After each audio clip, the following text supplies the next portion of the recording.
আমাদের বাংলাদেশে এইরকম কোরআনের অবমাননা অনেকবার করা হয়েছে।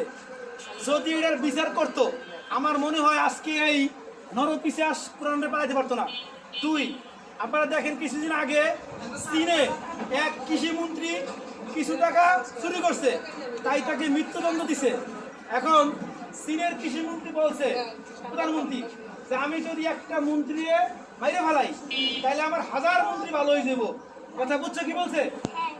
আর বাংলাদেশ এমন একটা জায়গা, যত চুরি করো, দুর্নীতি করো, ধর্ষণ করো, সবকিছু কিন্তু মাপ আছে।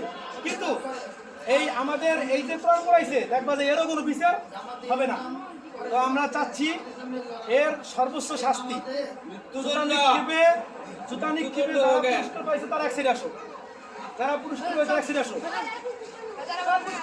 যারা পাওনা তারা এক সাইডে আসো, যারা পাওনা তারা এক সাইডে আসো। এই শুধু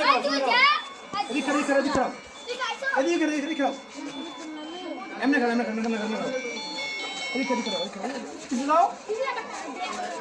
হ্যাঁ দাঁড়াও দাঁড়াও, দাঁড়াও আমার দাদা।